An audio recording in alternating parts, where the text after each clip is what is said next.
प्रिय विद्यार्थियों, आज हम अध्ययन करेंगे व्यष्टि अर्थशास्त्र कक्षा 12 इकाई 3 उत्पादन तथा लागत माध्यमिक शिक्षा बोर्ड राजस्थान अजमेर की बोर्ड परीक्षा 2024 के संदर्भ में वस्तुनिष्ठ प्रश्न 2 आएंगे। अति लघु इसमें इस इकाई में 3 आएंगे। लघु उत्तरात्मक 1 प्रश्न आएगा, दीर्घ उत्तरीय 1 आएगा। बात करते हैं कुल उत्पाद, सीमांत उत्पाद और औसत उत्पाद। यानी कुल उत्पादन, औसत उत्पादन और सीमांत उत्पादन में संबंध बताइए। टिप्पी, एपी और एमपी में क्या संबंध है, रेखा चित्र सहित। कुल उत्पादन, औसत उत्पादन और सीमांत उत्पादन की विभिन्न स्थितियों की विस्तृत जो वर्णन करना है। तो आप देखिए, कुल उत्पाद, औसत उत्पाद, ये सारणी बहुत इंपॉर्टेंट है। अल्पकाल की बात करते हैं तो इसमें उत्पादन का एक साधन परिवर्तनशील मानते हैं श्रमिक को, बाकी सभी साधन स्थिर मानते हैं। भूमि की जो मात्रा है 5 हेक्टर अपन स्थिर मानी है। श्रमिक की इकाइयाँ बढ़ाते हैं, कोई श्रमिक नहीं लगाते तो कुल उत्पादन 0 होता है। 1 लगाते हैं 5 होता है, 2 लगाते हैं 12 होता है, 3 लगाते हैं 21 होता है, 4 लगाते हैं 28 होता है, 5 लगाते हैं 30 होता है, 6 लगाते हैं 30 होता है, 7 लगाते हैं तो गिर जाता है 28 हो जाता है। अब औसत उत्पादन ज्ञात करना है तो कुल उत्पादन में श्रमिक इकाइयों का भाग दे दो। AP is equal to TP upon L. 0 में 0 का भाग देते हैं, अपरिभाषित हो जाता है। 5 में 1 का भाग देते हैं, 5 आ जाता है। 12 में 2 का देते हैं, 6 आ जाता है। 21 में 7 3 दे देते हैं, 7 आ जाता है। 28/4 7, 30/5 6, 30/6 5 और 28/7 ये 4 हो गया। अब अपन बात करते हैं सीमांत उत्पादन। सीमांत उत्पादन वर्तमान उत्पादन में से पिछला उत्पादन घटा दो तो ये सीमांत उत्पादन का मतलब होता है delta TP upon delta L. तो ये पहले में ए परिभाषित हो गया। दूसरे में 5 - 0 यानी 5 और 1 - 0 1, 5/1 यानी 5। फिर है 12 में से 5 घटाइए 7, 2 में से 1 घटाइए 1, 7/1 यानी 7। फिर 21 में से 12 घटाइए 9, 3 में से 2 घटाइए 1, 9/1 यानी 9। फिर 28 में से 21 घटाइए 7, 4 में से 3 घटाइए 1, 7/1। 28 30 - 28 2, 5 - 4 1, 2/1। 30 - 30 0, 6 - 5 1 0, 28 - 30 -2 और 7 - 6 ये 1 हो गया तो -2 हो गया। अब देखिए उत्पादन की अवस्थाएं। पहली अवस्था हम बात करते हैं कि इसके अंदर क्या होता है कि औसत उत्पादन बढ़ करके अधिकतम हो जाता है। ठीक है।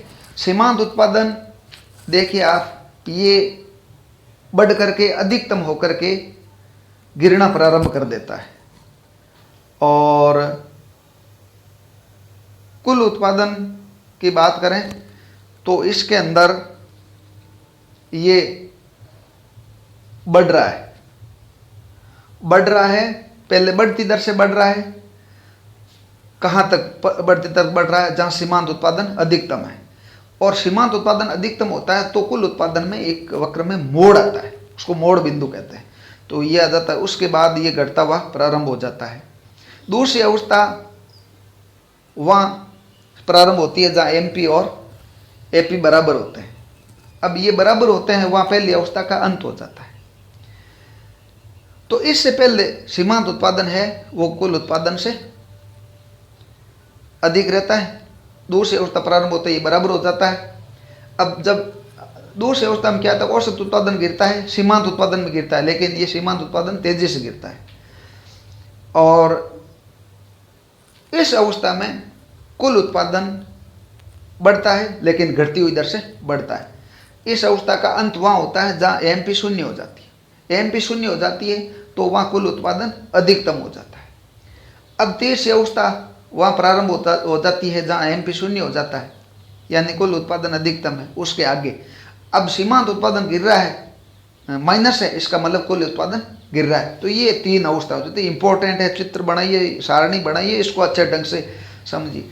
अब इस सारणी का अगर रेखा चित्र बनाओगे तो ये आपके इस प्रकार का रेखा चित्र जो बन जाएगा, ये इस प्रकार का रेखा चित्र बन जाएगा। तो ये आपके इस प्रकार का रेखा चित्र आप बनाइए, बिल्कुल पैमाने से बनाइए। इसका पैमाना हो सकता है आपको सारणी का पैमाना ले उसी प्रकार बनाए, अलग अलग बनाए। ये टीपी बनाना चाहता अलग अलग, ये औसत उत्पादन बनाना चाहिए अलग अलग बनाए, ये सीमांत उत्पादन बनाना चाहिए अलग अलग बनाए, ये आपके कुल उत्पादन वक्र बनाया तो इस प्रकार आप बनाए इसको। और ये श्रमिक के लिए है। और ये देखिए, अगर तीनों साथ में बनाना चाहते हैं तो बिल्कुल देखिए आप, टीपी वक्र है, एपी और एमपी है, एमपी अधिकतम है, वहाँ टीपी में मोड़ आ रहा है, लिखा हुआ है मोड़ बिंदु। एपी बढ़ रहा है, अधिकतम होता है, तो उससे पहले एमपी बढ़ करके अधिकतम होकर के गिरना प्रारंभ होता कर देता है। लेकिन इस बिंदु में ये एमपी से अधिकतम बिंदु पर बराबर होता है, यानी उससे पहले ये इससे ज़्यादा ही होता है। अब जैसे ही एपी गिरता है तो एमपी भी गिरता है, एमपी तेजी से गिरता है। एमपी गिरता है तो एमपी जब अधिकतम होता हुआ मोड़ बिंदु है, तो एमपी के अधिकतम से पहले कुल उत्पादन बढ़ती दर से बढ़ता है, थोड़ा अलग वक्र का आकार के, फिर अलग है। फिर एमपी गिरता है तो कुल उत्पादन भी बढ़ता है, लेकिन गिरती दर से बढ़ता है। एमपी 0 है तो कुल उत्पादन अधिकतम है, और एमपी ऋणात्मक है तो कुल उत्पादन गिर रहा है। तो ये चित्र बहुत इंपॉर्टेंट चित्र है, बहुत शानदार, इसको अच्छे ढंग से बनाए 3-4 बार। ये आपकी किताब में दे रखा है, सेम ही है मोटा मोटी, इसमें कोई फर्क नहीं, जो अच्छा लगे वो बना ले। अब ये आपके औसत उत्पाद, सीमांत उत्पाद वक्र दोनों आपकी पूरी मेरे हिसाब से समझ आ गया। इन दोनों का आकृति उल्टे यू आकार की होती है। अब उपयुक्त तालिका वे उस पर आधारित आगे दिए हुए कुल उत्पाद, औसत उत्पाद तथा सीमांत उत्पाद वक्रों को देखने पर स्पष्ट होता है कि ये वक्र अपन देख लिए। जब सीमांत उत्पादन बढ़ता है तो कुल उत्पादन बढ़ती दर से बढ़ता है। ये उत्पादन की पहली स्थिति देखिए, तालिका 1 अनुसार 1 से 3 इकाइयाँ लगाने पर। आगे चलकर दूसरी स्थिति में जब सीमांत उत्पादन समान या घटता जाता है, कुल उत्पादन स्थिर या घटती दर से बढ़ता है। उत्पादन की ये स्थिति 4 से 6 श्रम इकाई लगाने पर। तीसरी और अंतिम स्थिति जब सीमांत उत्पादन घटता घटता ऋणात्मक हो जाता है, तब कुल उत्पादन भी घटने लगता है। ये 7वीं इकाई को लगाने पर माइनस हो जाता है। एक विवेकशील उत्पादक दूसरी स्थिति तक ही उत्पादन करता है, तीसरी में उसको नहीं जाना चाहिए। इस रेखा चित्र को 7.13 ये बता दिया आपको, अच्छे ढंग से आप इसको बनाइए। ये जो सिद्धांत है ये सभी क्षेत्रों में लागू होता है। आप खेती में लगा लो, जैसे जैसे मजदूर बढ़ाओगे उत्पादन बढ़ेगा, बढ़ती दर से बढ़ेगा, और मोड़ बिंदु आ जाएगा, और घटती दर से बढ़ेगा, और अधिकतम हो जाएगा। और भी ज़्यादा लेबर लगाते हो तो आपके ये घटना प्रारंभ कर देगा, उसकी सीमांत उत्पादकता ऋणात्मक हो जाएगी। अब अपन बात करते हैं औसत उत्पादन और सीमांत उत्पादन के परिवर्तन एक दूसरे से जुड़े हुए होते हैं। सीमांत उत्पादन कुल उत्पादन के तात्कालिक परिवर्तनों को बताता है, इंपॉर्टेंट है ये बात। सीमांत उत्पादन कुल उत्पादन के तात्कालिक परिवर्तनों को बताता है। सीमांत उत्पादन के परिवर्तन सदा औसत उत्पादन के परिवर्तन की तुलना में अधिक बढ़ते घटते, यानी इसमें जो परिवर्तन की दर होती है वो तेज होती है। जब औसत उत्पादन बढ़ता है तब सीमांत उत्पादन वक्र सदा औसत उत्पादन वक्र के ऊपर स्थित होता है। औसत उत्पादन के घटने पर सीमांत उत्पादन वक्र सदा औसत उत्पादन वक्र के नीचे होता है। ये आप देखिए, बहुत अच्छी बात है। औसत उत्पादन वक्र सीमांत उत्पादन वक्र की तुलना में धीरे धीरे बढ़ता है और धीरे धीरे घटता है। जब तक औसत उत्पादन में वृद्धि होती है तो इस स्थिति में सीमांत उत्पादन औसत उत्पादन तुलना में अधिक होता है, और विलोम से जब औसत उत्पादन घटता है तो सीमांत उत्पादन अधिक तेजी से घटता है। सीमांत उत्पादन वक्र औसत उत्पादन वक्र को अधिकतम औसत उत्पाद के बिंदु से ऊपर से काटता है। सीमांत उत्पाद वक्र औसत उत्पाद वक्र को कहाँ से काटता है? अधिकतम जहाँ औसत उत्पाद है उस बिंदु के ऊपर से काटता है। जब औसत उत्पाद बढ़ता है तो सीमांत उत्पाद बढ़ भी सकता है, अधिकतम हो सकता है या घटना प्रारंभ कर सकता है, परंतु औसत उत्पाद से अधिक होता है। इंपॉर्टेंट बात है।